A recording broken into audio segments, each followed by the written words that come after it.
Ada kembali bersama kami di NTV Sport, saatnya gocek Marco bersama Marco Tambobolo. Kalau berdua dia ini bawanya ketawa aja gitu. Betul, kan. harus Tadi udah ceria. di-spillin sama Gianni Infantino ya, Yes, selaku FIFA begitu ya, bahwa 2030 akan membuka kesempatan 64 tim yang akan masuk. Menurut hitung-hitungan Bro Marco seperti apa? Ya, jadi ceritanya gini, jadi memang ada wacana 64 tim, tapi tidak disampaikan dalam extraordinary meeting kemarin, kongres kemarin, bukan. Jadi dia dalam sebuah wawancara dengan salah satu media, nah dia berbicara mengenai wacana itu. Tapi sebelum kita melangkah jauh ke meningkatnya jumlah peserta Piala Dunia, kita pandangin dulu nih. Kebetulan grafis ada yang beda grafisnya ya? Ada yang beda, ini bikin kita pandangin sebentar. Bagus. Kalau terpesona, luar biasa. blockingan dulu dong. Oke, gini ya. Gantengnya nggak kelihatan kalau dari belakang. Jadi gini dong. Gitu. Kayaknya kalau yang bikin dulu. Grafis ini lagi hatinya cerah, ceria gitu. Ceria, paling nggak kenyang. Tapi cek dulu nih, ada yang kosong nggak? Jadi biasa kalau kosong kan Marco harus nulis. Harus nulis. Ini nggak ada jadi, ya? Aman? Nggak ada, aman. Lanjut. Bagus banget. Jadi kita apresiasi dulu. Okay. Nah, ini ada 2030 ada 6 negara. Kalau sekarang kan ada 3 negara, ada Kanada, ada Amerika Serikat, ada Meksiko. Okay. Nah, kalau untuk 2030 nanti ada 6 negara yang akan menjadi tuan rumah Piala Dunia 2030. Jadi tuan rumah utamanya itu ada di sini. Portugal, Spanyol, dan Maroko. Jadi ada benua Eropa sama Afrika. Ya. Namun karena bertepatan ada 3 negara lagi, laga pembuka itu akan digelar di 3 negara ini, Ustaz dan pemirsa. Jadi ada Paraguay, Argentina, dan Uruguay. Nah, kalau pertanyaannya kenapa ada 2 lokasi tuan rumah dengan negara komposisi 3-3. Jadi ini adalah main tuan rumahnya. Ya. Ini adalah tuan rumah untuk laga pembuka, mengingat nanti di 2030 ini akan menjadi 100 tahun Piala Dunia. Berarti itu yang melatar belakangi 2030 digelar di 2 benua berbeda. Jadi di 3 negara ini memang udah proses bidding, tapi ini adalah merupakan tambahan untuk memperingati 100 tahun Piala Dunia, karena Piala Dunia pertama kali digelar 1930 di Uruguay. Nah, ketepatan 100 tahun, digelarlah di benua Amerika. Jadi ini adalah pertama kali Piala Dunia akan berlangsung di 3 benua, Eropa, Afrika, dan Amerika. Yang terbanyak itu biasanya cuma 2 benua Asia, kalau sekarang kan Amerika ya. Kalau kemarin ada 2 negara, 2002 itu ada Korea Selatan sama Jepang. Nah, ini menjadi tuan rumah terbanyak untuk satu gelaran Piala Dunia. Nah, ini kemarin ditetapkan di Kongres Extraordinary atau Kongres luar biasa yang dihadiri secara virtual oleh para anggotanya. Dan untuk 2034 nanti itu di Arab Saudi. Arab Saudi. Nah, sebelum lanjut, banyak pertanyaan masyarakat terhadap penentuan negara-negara ini. Apa yang didasari FIFA menentukan negara-negara ini sebagai tuan rumah Piala Dunia? Ya, tentu saja kemampuan masing-masing negara untuk menjadi tuan rumah. Karena di sana yang pasti ada stadion, ada yang pasti itu adalah jaminan dari negaranya. Karena sebelum kita mengajukan, jadi ini proses bidding. Kalau ini mereka akan mengajukannya lewat proses bidding. Nanti kita akan mengajukan untuk bidding tahun berapa, pemain 2000. Indonesia juga pernah, tapi nggak terpilih. Lalu mereka bertiga ini mengajukan untuk beberapa episode atau periode Piala Dunia. Jadi bukan hanya 2034, tapi mereka akan terpilih. Bukannya 2030, tapi mereka akhirnya terpilih di 2030. Jadi yang dilihat FIFA itu adalah fasilitas. Mereka punya stadion yang memadai untuk menggelar itu, finansial. Negaranya cukup memiliki finansial untuk menggelar Piala Dunia di sana. Dan ketiga tentu saja faktor keamanan.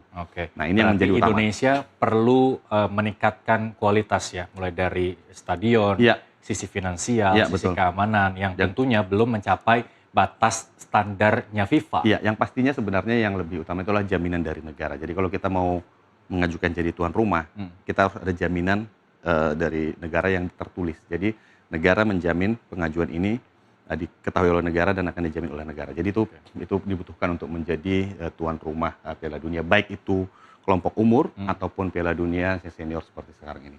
Nah, apakah dari 6 lokasi ini juga yang mengakomodir keinginan FIFA bahwa 2030 ini akan ada penambahan negara yang menjadi peserta di Piala Dunia? Iya, jadi kalau kita berkaca kepada sejarah Piala Dunia sebenarnya, kita melihat ada perubahan, ada peningkatan, maksudnya fluktuasi, ada dari 13 awalnya, jadi awalnya itu cuma 13, terus naik ke 16, turun lagi 15, 13, sampai akhirnya di tahun rentang waktu 78 sampai 94 dia masih 24 tim. Lalu di 94 ke 2022 dia masih 32 tim.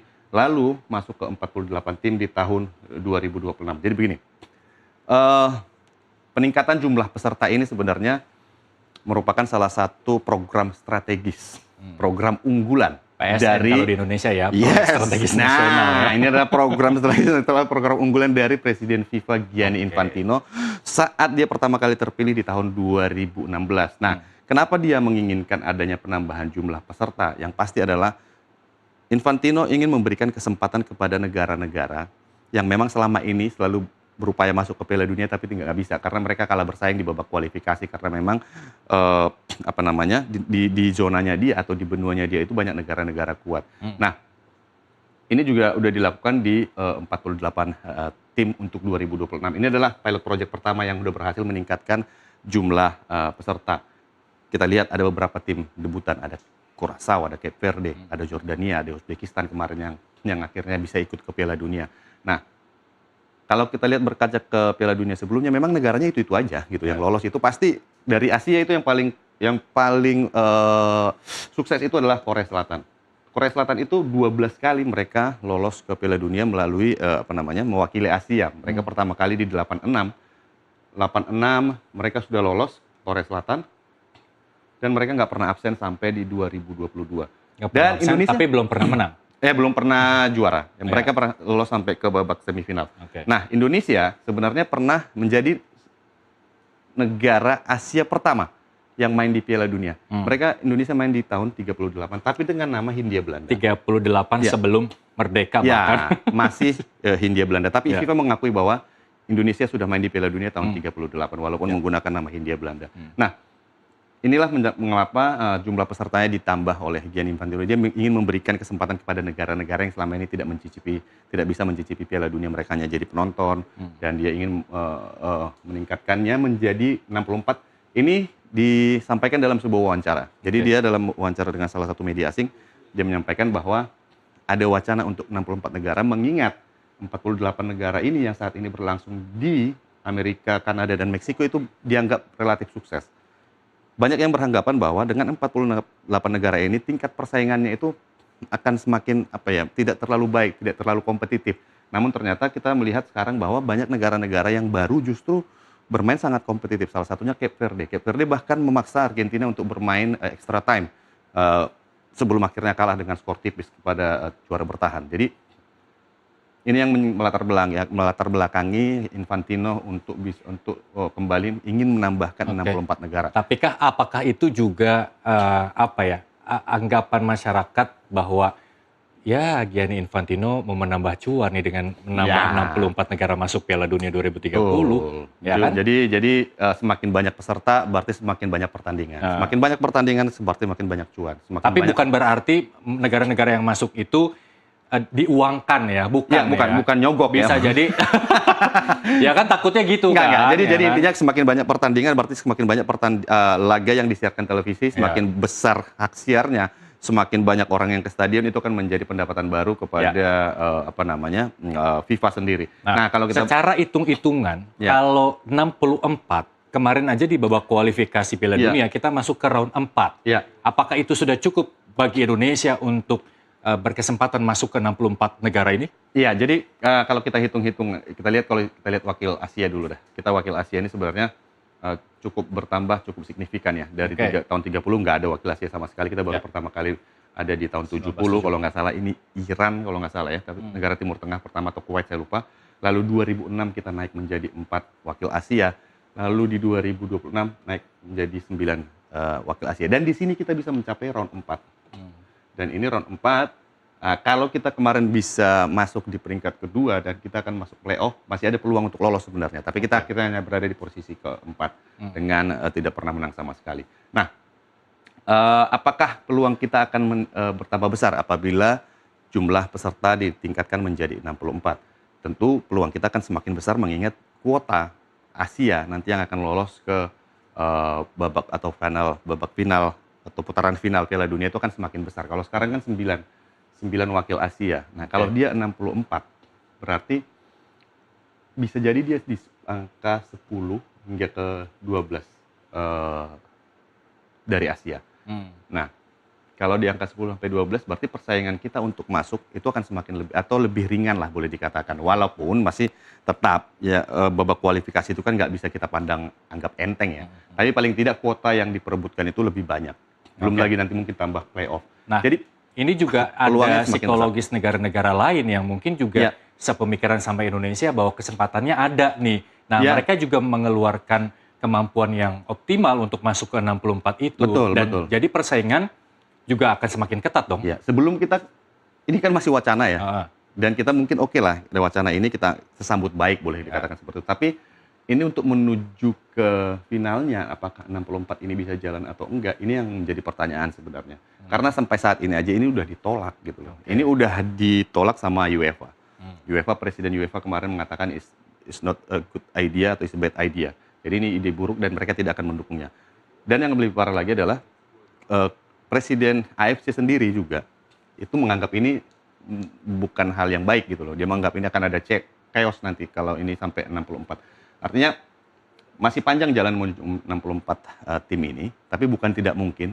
Dan apakah Indonesia bisa lolos apabila jumlahnya meningkat? Ya peluangnya akan semakin besar. Dan apakah kita patut berbangga kalau kita lolos saat Piala Dunia ini bertambah menjadi 64 negara. Kalau bagi saya selama nggak nyogok, saya pikir sih kita harus bangga. Kita masuk lewat jalur kualifikasi walaupun jumlah pesertanya 64, kita harus bangga. Gitu. Oke, terakhir harapan kemudian kalau memang 2030 ini tetap diakomodir 64 negara, apa yang kemudian bisa Indonesia lakukan?